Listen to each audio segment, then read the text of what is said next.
नमस्कार दोस्तों, सनातन विचार में आपका स्वागत है।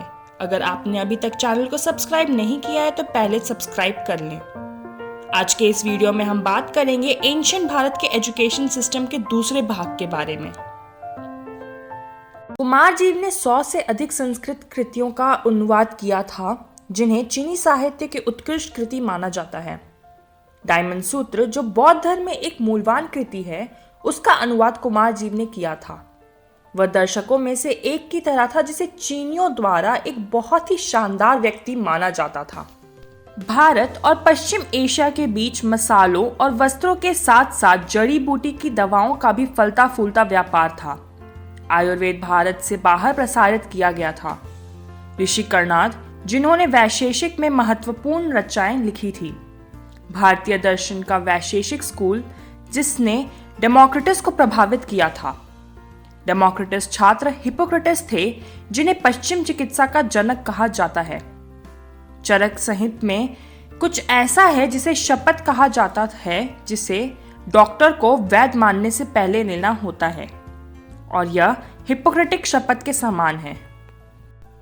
इस पुस्तकालय ने काम को पूर्व से पश्चिम की ओर स्थानांतरित करने में बहुत महत्वपूर्ण भूमिका निभाई है। पुस्तकालय के प्रशासक ने भारत से बहुत सारी पांडुलिपियों प्राप्त करने के लिए सबसे प्रामाणिक पांडुलिपियों को प्राप्त करने के लिए किसी भी हद तक उधार चोरी की भीख मांगी, और शायद इसी तरह लैटिन और अन्य भाषाओं के अनुवाद के लिए एक मार्ग के रूप में भी काम करता है।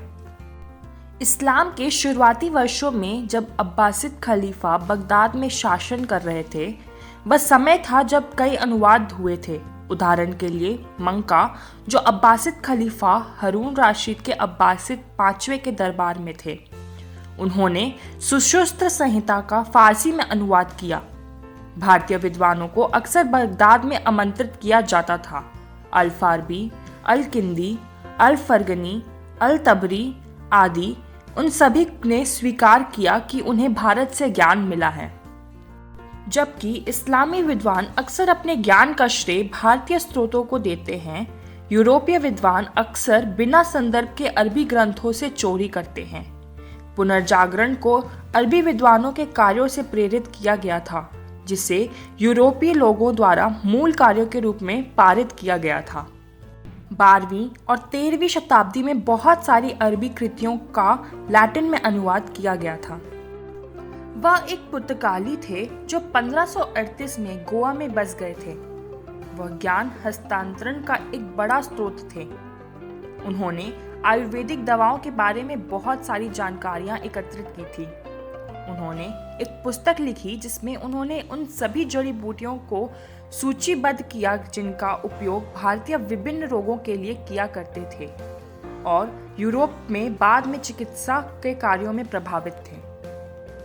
बख्तियार खिलजी ने एक ही झटके में नालंदा, विक्रमशिला और उदंतपुर को तबाह कर दिया था। बाद के वर्षों में अन्य सभी विश्वविद्यालयों को नष्ट कर दिया गया, जिसमें जगदा, सोमपुरा, वल्लभी, कश्मीर आदि थे। उन्होंने पुस्तकालय को नष्ट कर दिया। जब बख्तियार खिलजी भारत आए तो उन्होंने मंदिरों और विहारों को नष्ट कर दिया, क्योंकि उन्हें एहसास हुआ कि वे भी सीखने के संस्थान थे। इस्लामी शिक्षा पर जोर दिया। उन्होंने संस्थानों से संस्कृत के आधार को नष्ट कर दिया और इसे अरबी और फारसी में बदलना चाहते थे। मुगल शासन के दौरान पहले विज्ञान की शिक्षा का अभाव था। जब बगदाद में इस्लाम की पहली कुछ शताब्दियों में मुसलमान वास्तव में शिक्षा में रुचि रखते थे और उस समय बहस एक स्वतंत्र भावना थी। लेकिन उस समय के दौरान जब दिल्ली सुल्तान आए और जब मुगल विशेष रूप से औरंगजेब शासन के दौरान स्थापित हुए, वहां कोई विज्ञान शिक्षा नहीं थी, बल्कि कविता में लोग अधिक से अधिक रुचि रखते थे। प्रारंभिक काल के वैज्ञानिकों और गणितज्ञों के संस्कृत कार्यों को मूल भूमि में भुला दिया जाने लगा। मुगलों ने गणित में, विज्ञान में विश्व नेता बनने के लिए पहले के युग के हिंदू विद्वान द्वारा प्रस्तुत अग्रणी धार अवधारणा पर निर्माण नहीं किया, जबकि मदरसा मुस्लिम भारत के कुरान और हदीस के बारीक विवरण में छात्रों का प्रसार हुआ। और छात्र माहिर हो गए। मुगलों के पास एक सुनहरा अवसर था जब वे उस समय शासन कर रहे थे जब भारत अर्थव्यवस्था में सबसे पहला था। लेकिन मुगल राजाओं ने दुनिया में सबसे अमीर भूमि पर लुढ़कने के बावजूद पश्चिम में तकनीकी खोजों की लहर लिखने का अवसर गंवा दिया, और जब अंग्रेज आए तो उन्हें भारत में कोई महान वैज्ञानिक नहीं मिला था। औपनिवेशिक काल में ब्रिटिश, पुर्तगाली और डच और अन्य सभी यूरोपीय लोगों पर विजय हुए थे। वे सभी आपस में लड़े और अंत में अंग्रेज विजयी हुए थे।